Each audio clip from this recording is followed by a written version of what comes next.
क्या आपने कभी देर रात काम करते वक्त कोई अजीब सी अनुभूति महसूस की है?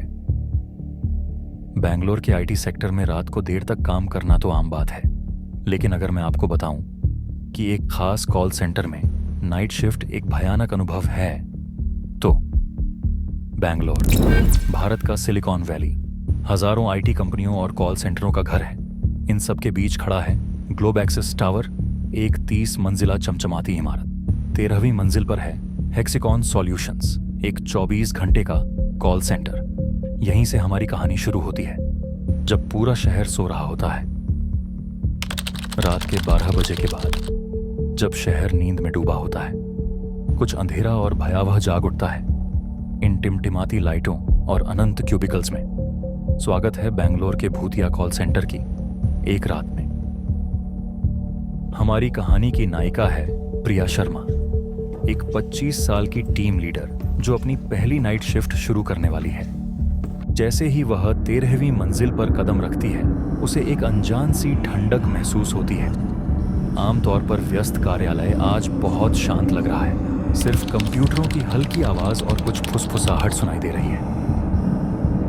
प्रिया अपने वर्क स्टेशन पर बैठ जाती है, रात भर अपनी टीम का मार्गदर्शन करने के लिए तैयार। जैसे जैसे समय बीतता है, अजीब चीजें होने लगती हैं। कंप्यूटर अपने आप चालू हो रहे हैं, अजीब त्रुटि संदेश दिखा रहे हैं। हेडसेट में स्टैटिक और अजीब आवाजें आ रही हैं। टीम के सदस्य शिकायत कर रहे हैं कि उन्हें ऐसा लग रहा है जैसे कोई उन्हें देख रहा हो, यहाँ तक कि खाली कोनों में भी। रात 2:13 पर प्रिया को एक कॉल आती है जो सब कुछ बदल देती है। कॉलर आईडी एक आंतरिक एक्सटेंशन दिखा रहा है जो वास्तव में मौजूद ही नहीं है। जैसे ही वह कॉल उठाती है, उसे एक पुरुष की आवाज सुनाई देती है जो दूर से आ रही लगती है, स्टैटिक से भरी हुई। मदद, मुझे मदद चाहिए, मैं फंस गया हूं, वह आवाज कहती है। प्रिया का दिल धड़कने लगता है। कौन बोल रहा है? आप कहां हैं? राजेश, मैं राजेश हूं, मैं सिस्टम में फंस गया हूं।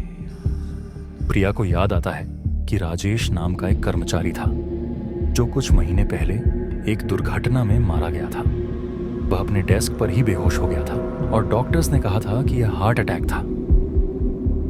लाइन पर स्टैटिक बढ़ने लगती है। कृपया मुझे बाहर निकालो, मैं घर जाना चाहता हूं। अचानक कॉल कट जाती है। प्रिया हैरान और डरी हुई है। क्या यह कोई क्रूर मजाक था या फिर कुछ और ही? अगले कुछ हफ्तों में प्रिया इस रहस्य को सुलझाने की कोशिश करती है। वह पाती है कि राजेश की मौत के बाद से 13वीं मंजिल पर कई अजीब घटनाएं हुई हैं। कर्मचारियों ने अपने आप टाइप होते कीबोर्ड, अचानक ठंडे हो जाने वाले स्थान और यहां तक कि राजेश की झलक देखने की भी रिपोर्ट की है। प्रिया को पता चलता है कि राजेश एक प्रतिभाशाली प्रोग्रामर था जो अपनी मौत के समय एक जटिल एआई प्रोजेक्ट पर काम कर रहा था। क्या संभव है कि उसकी आत्मा किसी तरह कंपनी के सर्वर सिस्टम में फंस गई हो? अपने शोध में प्रिया सर्वर रूम के पास अजीब ऊर्जाओं के बारे में पता लगाती है। उसे पता चलता है कि इमारत के नीचे एक प्राचीन कब्रिस्तान था जो निर्माण के समय परेशान हो गया था।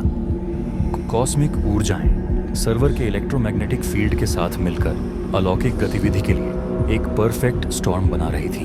एक स्थानीय पुजारी और एक तकनीकी रूप से कुशल पैरानॉर्मल जांचकर्ता की मदद से प्रिया अपने दांवों पर सब कुछ लगाकर इस रहस्य को सुलझाने की कोशिश करती है। वह और उसकी टीम जब 13वीं मंजिल पर अपनी रात्रि कार्य शिफ्ट शुरू करते हैं तो उन्हें ऐसी कई अजीब घटनाएं होते देखते हैं जो उन्हें डरा देती हैं। कभी कभी प्रिया राजेश की झलक भी देखती है, जैसे वह अपने कंप्यूटर पर काम करता हुआ। अगर अभी तक आपको कहानी पसंद आ रही हो तो चैनल को सब्सक्राइब करना ना भूलें। एक रात जब प्रिया अपने वर्क स्टेशन पर बैठी है तो उसको एक और कॉल मिलती है।